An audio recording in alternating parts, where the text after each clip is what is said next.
बिस्मिल्लाहिर्रहमानिर्रहीम। Students, welcome to our next lecture.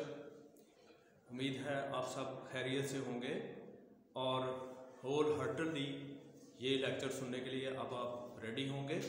Students, आज हम पढ़ने जा रहे हैं इंटरनल स्ट्रक्चर ऑफ लीफ, यानी लीफ का इंटरनल स्ट्रक्चर। ये आज का हमारा बेटे टॉपिक है।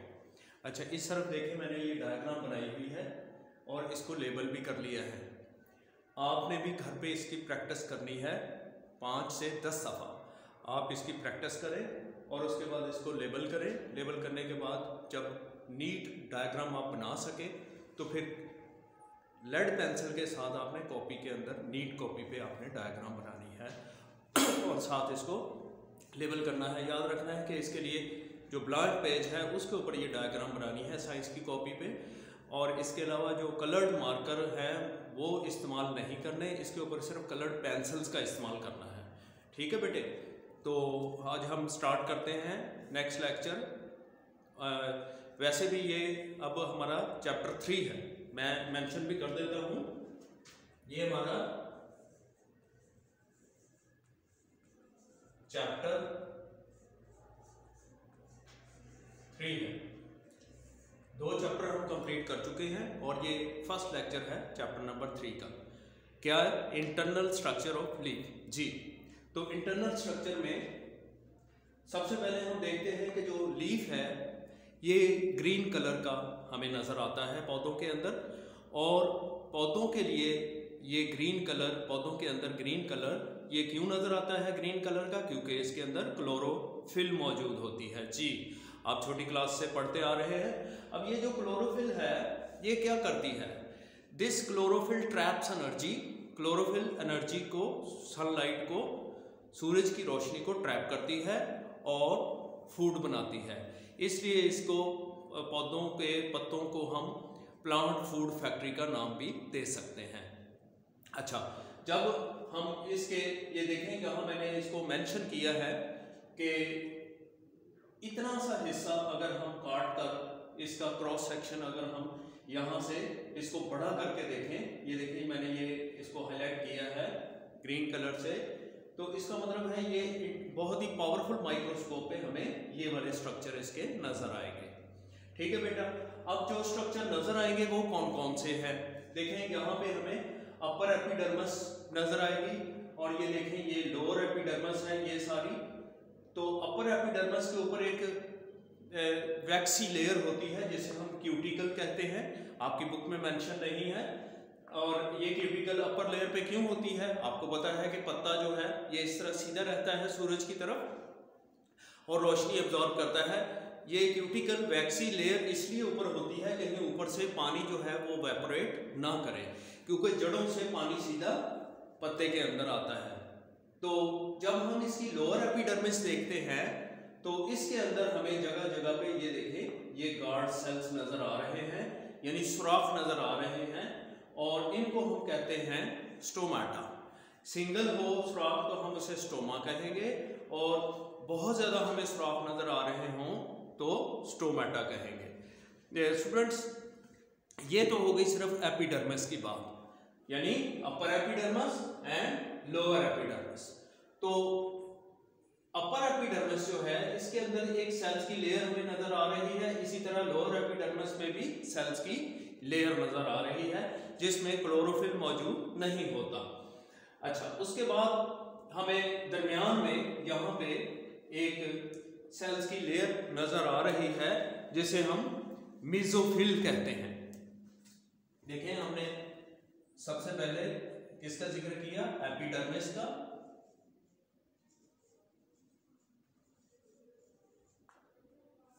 एपिडर्मिस कितनी किस्म की है? अपर एपिडर्मिस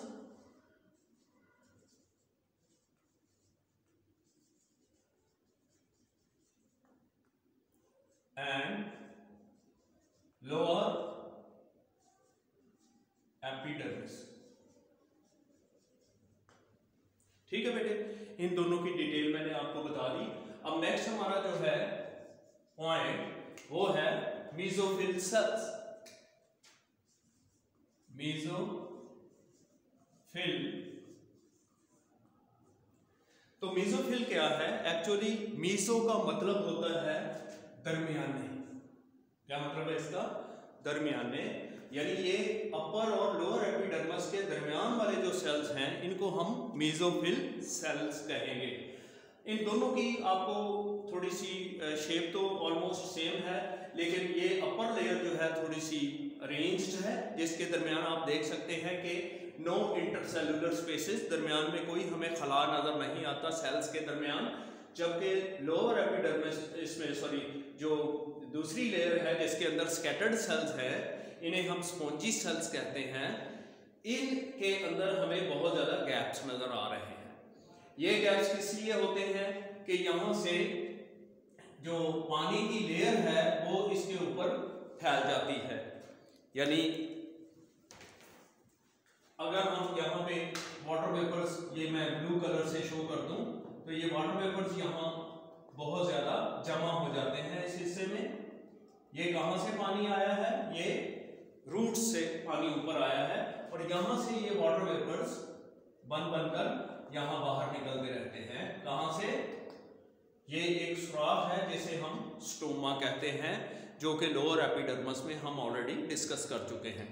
तो ये सुराख जो हैं ये खुले रहते हैं, और यहाँ से पानी जो है वो वाटर वेपर्स बाहर निकलता रहता है जी। तो मीजोफिल सेल्स जो हैं ये वो सेल्स होते हैं जिसके अंदर आपको ग्रीन पिगमेंट नजर आ रहा है, जिसे हम क्लोरोफिल कहते हैं। और क्लोरोफिल जो है ये क्लोरोप्लास्ट के अंदर मौजूद होती है। यानी मीजो का मतलब है अपर और लोअर एपिडर्मिस के दरमियान वाले सेल्स। तो इन सेल्स के अंदर फोटोसिंथेसिस होती है, यही वो हिस्सा है जो फोटोसिंथेटिक है। इसके बाद जो तीसरा हिस्सा है वो है वैस्कुलर बंडल का। जी स्टूडेंट्स, थर्ड पार्ट जो है वैस्कुलर बंडल। देखें माइक्रोस्कोप के अंदर हमें ये हिस्सा एक दरमियान में ऐसे सर्कल की शक्ल में नजर आ रहा है। ये कौन सा हिस्सा है? ये हम देख सकते हैं कि ये वाली जो दरमियान वाली नाली है जिसको हम मिडरिब बोलते हैं। आपके बुक में नाम तो नहीं लिखा हुआ, लेकिन मैं इसको मेंशन कर रहा हूँ। इसको मिडरिब कहते हैं। मिडरिब वाला हिस्सा ये इतना बड़ा हमें नजर आ रहा है माइक्रोस्कोप में। इस मिडरिब के अंदर दो किस्म के सेल्स होते हैं जिनको हम कंबाइंड नेम इनका दे सकते हैं वैस्कुलर बंडल। एक्चुअली ये जो वैस्कुलर बंडल है इसके एक तरफ ये फ्लोएम सेल्स होते हैं और एक तरफ इसके जाइलम सेल्स होते हैं। तो ये फ्लोएम, हम जानते हैं कि जाइलम सेल्स जमीन से, रूट से पानी एब्जॉर्ब करते हैं और पत्ते के अंदर ये पानी इस तरह हर तरफ फैल जाता है, और यही वो वाटर वेपर्स हैं जो यहाँ पे हमें नजर आ रहे हैं। इसके अलावा वैस्कुलर बंडल जो है, यानी इसके अंदर ये दो ही किस्म के सेल्स हमें नजर आ रहे हैं। यानी एक सर्कल बना हुआ है और उसके अंदर जाइलम सेल्स और फ्लोएम सेल्स नजर आ रहे हैं। स्टूडेंट्स, ये वैस्कुलर बंडल जो है, यानी इसके अंदर जो फ्लोएम सेल्स हैं, इनका क्या काम है? अब पौधा जो खुराक तैयार करता है वो सारी बनी बनाई खुराक कहाँ भेजेगा? जी, या तो उसे स्टेम के अंदर स्टोर कर लेता है, और अगर फ्रूटिंग सीजन आ गया है तो ये स्टोर्ड फूड कहाँ शिफ्ट हो जाएगी? फिर फ्रूट बॉडी के अंदर।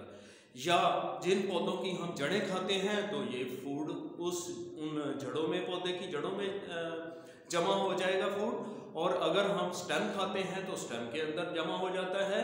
तो बहुत सारी वेजिटेबल्स ऐसी हैं जिनके हम स्टेम खाते हैं, जैसा कि टर्निप है, गोंगलू, शलगम है, और इसी तरह जो मूली है, गाजर है, ये रूट्स हैं। तो रूट्स को भी हम फूड के तौर पे इस्तेमाल करते हैं। तो मुख्तलिफ हिस्सों में ये खुराक जमा हो जाती है। यानी इसी तरह फ्रूटिंग बॉडी जितनी भी है, जैसे कि आम खाते हैं, एप्पल खाते हैं, ऑरेंज खाते हैं, तो ये इनकी फ्रूटिंग बॉडी है। सारा साल पौधे खुराक जमा करते रहते हैं स्टेम के अंदर, और जैसे ही फ्रूटिंग सीजन आता है तो ये जमा शुदा खुराक कहाँ जमा होना शुरू हो जाती है? फ्रूट बॉडी के अंदर। तो इसके बाद स्टूडेंट्स साथ ही ये थोड़ी सी इंटरेस्टिंग इंफॉर्मेशन है कि ये एक मैंने डायग्राम बनाई हुई है, आप देख सकते हैं। ये यहाँ से मैंने 2 गार्ड सेल्स को बड़ा करके दिखाया हुआ है। इसमें गार्ड सेल्स के अंदर हमें एक सुराख नजर आ रहा है। इस सुराख को हम पहले भी मेंशन मैं कर चुका हूं, इसको हम स्टोमा कहते हैं, यानी इसका प्लूरल क्या होगा, स्टोमाटा। बहुत सारे अगर सुराख होंगे। अच्छा, ये क्लोज कंडीशन है स्टोमा की और ये ओपन कंडीशन है। गार्ड सेल्स के अंदर जब पानी भर जाता है तो ये तम जाते हैं। हम कहते हैं कि इस वक्त ये टर्जिड कंडीशन में यानी सेल्स आ जाते हैं। तो बिल्कुल ऐसे ही जैसे 2 टेढ़े गुब्बारे अगर हम आपस में जोड़ दें तो उनके दरमियान वाला हिस्सा गैप जो नजर आएगा उसे हम स्टोमा कहेंगे। तो यहाँ भी सेम यही सिचुएशन है, शेप वैसे है। ये बीन शेप्ड है या किडनी शेप 2 गार्ड सेल्स हैं जिनके दरमियान हमें ये सुराख नजर आता है। अच्छा, रात के वक्त पौधों ने फोटोसिंथेसिस तो नहीं करनी होती, इसलिए पौधों के अंदर एक्सचेंज ऑफ गैसेस भी नहीं होता। जहां मैंने ये आपको स्टोमा दिखाया है, यहाँ पे ना सिर्फ कार्बन डाइऑक्साइड गैस पौधे के दिन के वक्त अंदर जाती है और बनी बनाई ऑक्सीजन पौधे से बाहर आती है। तो इसको बेशक आप शो भी कर सकते हैं। यहाँ पे ये CO2 ये अंदर जा रही है और बाहर क्या आ रहा है, ऑक्सीजन। और साथ में ऑक्सीजन के साथ क्या बाहर आ रहा है, वाटर वेपर्स यानी H2O, बुखारात की शक्ल में ये यहाँ से बाहर आ रहा है। तो ये एक क्लोज्ड और ओपन कंडीशन मैंने स्टोमा की दिखाई हुई है। रात के वक्त ये कंडीशन होती है इन सेल्स की, जहाँ पे स्टोमाटा बिल्कुल क्लोज हो जाते हैं, और दिन के वक्त ये स्टोमाटा खुले रहते हैं और पानी की वजह से ये इस तरह टर्जिड या टाइट हो जाते हैं। तो स्टूडेंट्स, ये जो इन्फॉर्मेशन थी, इंटरेस्टिंग इन्फॉर्मेशन, तो उम्मीद है ये आप मतलब जब आप यहाँ आएंगे इंशाल्लाह ये हम आपको माइक्रोस्कोप से भी ये स्ट्रक्चर हम शो करवाएंगे आपको, और प्रैक्टिकल एप्लीकेशन के साथ इंशाल्लाह मज़ीद आपको समझ आ जाएगी। अगर फिर भी आपको कोई बात समझ ना आई हो तो आप मुझसे पूछ सकते हैं, मुझसे रब्ता रखें व्हाट्सएप पे और मुझे अपना क्वेश्चन शेयर करें। मैं इंशाल्लाह पूरी कोशिश करूँगा आपको सेटिस्फाई करने की। Thank you very much. अल्लाह हाफिज़।